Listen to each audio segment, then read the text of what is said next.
Eu sou Luciano Aires e a partir de agora você está frente a frente com a Justiça, um programa da APAMAGES, Associação Paulista de Magistrados, que tem por objetivo aproximar o cidadão das questões relativas ao Poder Judiciário.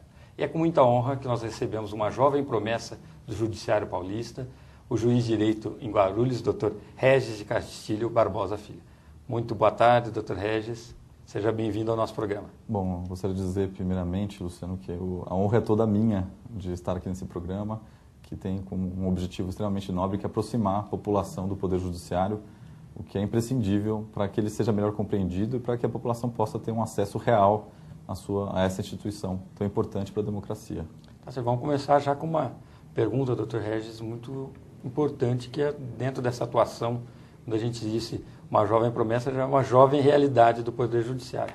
O senhor defendeu uma tese muito interessante numa monografia perante a Escola Paulista de Magistratura, abordando um tema que está na moda hoje, que é o caráter nacional do Poder Judiciário e da Justiça. Eu queria que o senhor explanasse um pouquinho mais sobre essa monografia.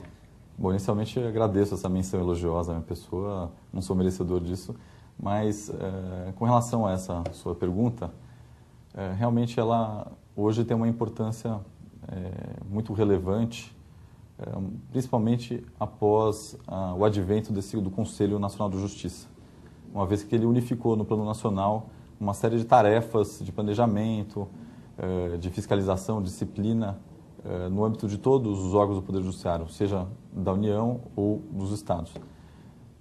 É importante também esse tema porque existe um pouco de confusão, às vezes, da sociedade em relação a essa missão que é levada a cabo tanto pelos juízes da União quanto pelos juízes de direito, que são juízes que estão administrativamente vinculados aos Estados.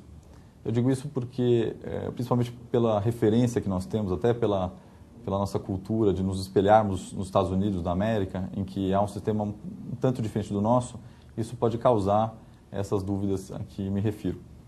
E, Luciano, quando eu digo isso, é porque nos Estados Unidos a formação do Estado deles foi bastante diversa da nossa. Lá uma força centrípeta, ou seja, as colônias, as 13 colônias iniciais se uniram para formar uma nação.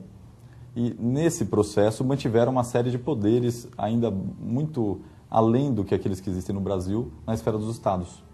E nessa toada eu poderia dizer que o Poder Judiciário acompanhou isso, ou seja, em cada um dos estados americanos, o Poder Judiciário realmente está umbilicalmente ligado ao desempenho dessas tarefas do Estado. Aqui no Brasil foi diferente. Para ficar no próprio exemplo dos Estados Unidos, tem Estado americano que aplica pena de morte. Sem dúvida. E o outro não, né? Tem uma diferença grande. É aí que eu vou chegar.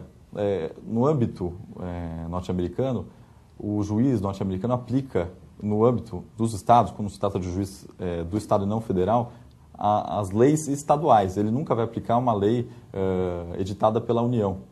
Aqui no Brasil é bem diferente, porque aqui nós começamos com países muito mais centralizados, viemos do Império, e desde o início nós fomos, aos poucos, conferir um pouco de autonomia para os estados. Então foi um processo inverso do que houve nos Estados Unidos. Enquanto lá nós partimos das colônias para a formalização da União, com a Constituição de 1787, aqui no Brasil, diferentemente, no século XIX, foi havendo essa autonomia dos estados. E nessa órbita não houve esse acompanhamento na mesma ordem no âmbito do Poder Judiciário. O juiz daqui, ele aplica, desde o início, a legislação nacional.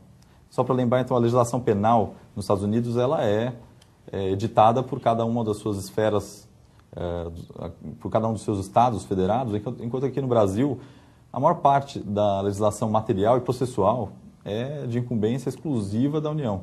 Então, o juiz de direito dos estados aplica a legislação nacional, de âmbito nacional. Portanto, ele é um juiz nacional. Como decorrência, até há um brocardo romano nesse sentido, né, que é una lex, una jurisdictio. Ou seja, o caráter da judicatura, da jurisdição, acompanha o caráter da legislação que o juiz aplica. E isso tem uma série de implicações. Só para você ter uma ideia, não se poderia imaginar que aqui no Brasil o juiz de direito, ao julgar uma causa civil ou que envolve a prática de um delito no âmbito dos estados, não que não seja da competência da Justiça da União, nós não poderíamos imaginar que esse juiz está, ao julgar, exercendo a autonomia dos estados. Não, ele está exercendo uma parcela da soberania nacional.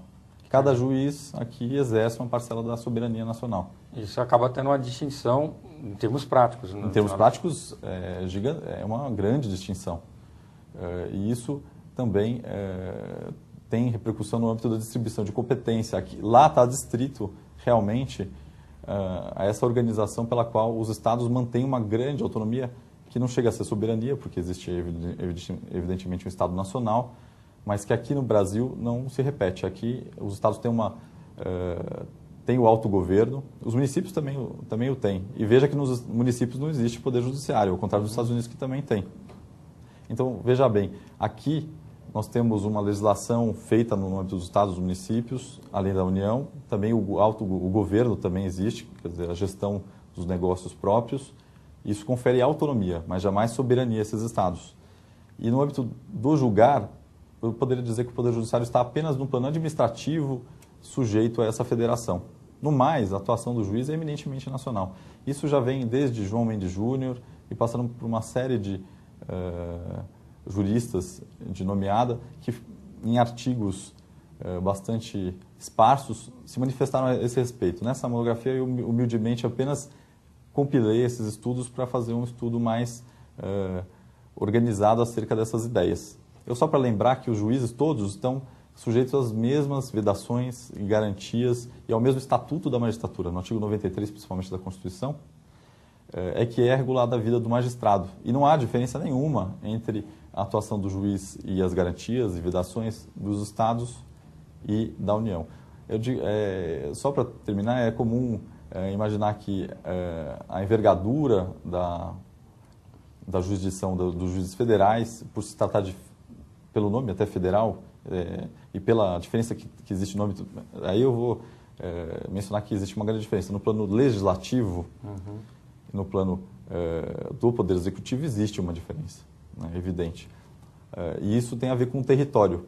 Né? Os deputados estaduais, que são parte do Poder Legislativo, e os vereadores no âmbito do município, e a mesma coisa no que diz respeito ao Poder Executivo, governador no estado e prefeito, eles estão adstritos ao território.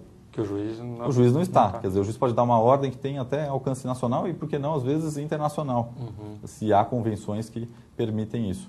Mas no âmbito nacional, sem dúvida, o juiz pode dar uma decisão envolvendo uma pessoa que mora no Rio Grande do Sul, que acaba tendo um acidente de trânsito com alguém que mora no Acre, e o acidente pode se dar na Bahia, e um juiz de qualquer lugar do Brasil pode julgar essa demanda, evidentemente de acordo com a legislação processual civil, e emitir cartas precatórias que têm que ser necessariamente atendidas por qualquer outro juiz no Brasil. Ou seja, a aderência ao território do juiz de direito ou juiz federal do trabalho de qualquer lugar do Brasil se espraia por todo ele.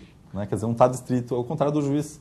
Só para lembrar, nos filmes americanos é comum que o bandido ultrapasse o território, a fronteira esteja salvo. Né? Aqui no Brasil não é para acontecer isso. Não é para acontecer. Não. Então, à luz do que o senhor bem explicou para a gente, há algum fundamento em se estabelecer, por exemplo, na questão vencimental, um subteto diferente para um Estado em relação ao juiz federal?